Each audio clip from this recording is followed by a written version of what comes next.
So this last video of 1.6 is going to explore solving compound inequalities with the word or, so the union of two compound inequalities.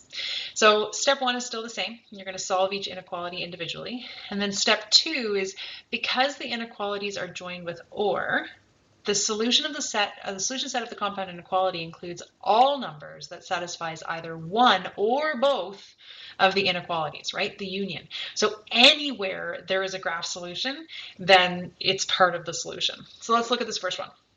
So same as we did on the other page, we would graph them. So these are actually the exact same graphs that we used for and. So we're going to put on our -3, we're going to put on our 5. So in this first scenario, we're looking at where x is greater than -3. So we're going to the right. In the second scenario, we're looking for where x is less than 5. So we're going to the left. So when it was an intersection, we could only look at the solutions between -3 and 5 because they had to satisfy both the equations. Now I just have to satisfy one or the other or both. So anywhere there's a line, there's a solution. So there's a solution here, there's a solution here, there's a solution here, because all these numbers are going to satisfy x is greater than x is greater than 5 or less than 5. All of these solutions are going to satisfy both, and then all of these solutions are going to satisfy x is greater than -3. So any number on this number line will satisfy one or the other equation.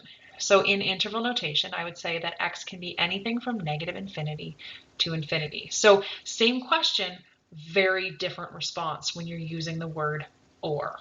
So again, and is where they overlap, or is where there's anything. So let's look at scenario number 2. Here we go. We put on our -3. We put on our 5. This time it's x is less than -3, so to the left. And then, if you remember, this one was greater than 5, so to the right.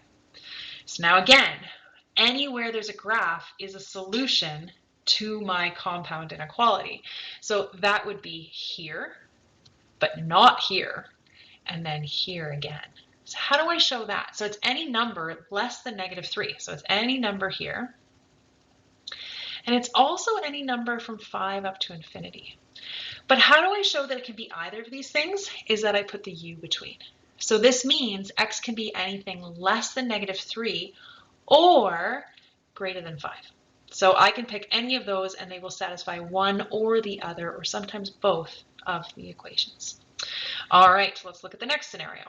So the next scenario, again, if you remember, we're going to put our number line. We got -3, we got 5.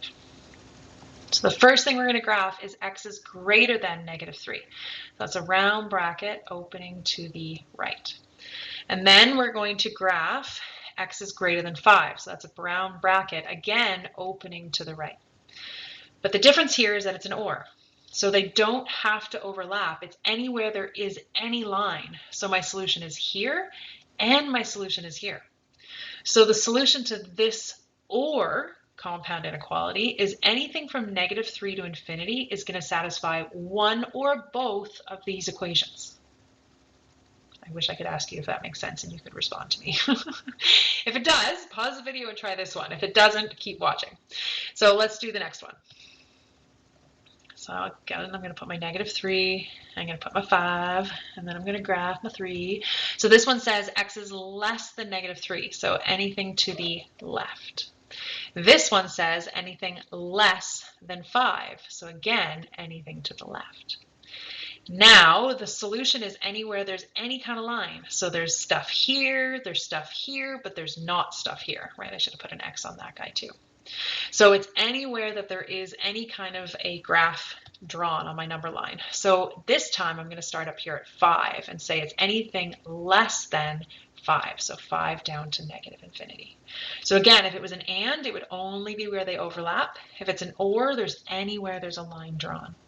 So now, if you want to, pause the video and give these ones a go. So these are the ones that you have to do from scratch. Again, similar to the ones that we did on the other side. So first thing we're going to do is solve for x. I'm going to subtract 3. X is less than -2. I'm going to add 4. I get x is greater than -8. So I'm going to draw that on a number line. Negative 8 is smaller, so I'm going to put it on the left. Negative 2 is bigger, I'm going to put it on the right. That's key. So make sure you know your number line order. So I'm going to graph x is less than negative 2, so that is a round bracket opening to the left. And then I'm going to graph x is greater than negative 8, so that's a round bracket opening to the right. So again, anywhere there's a line, here, here, and here. These are all solutions to my OR compound inequality. So it's anything from negative infinity up to positive infinity. All right, last example.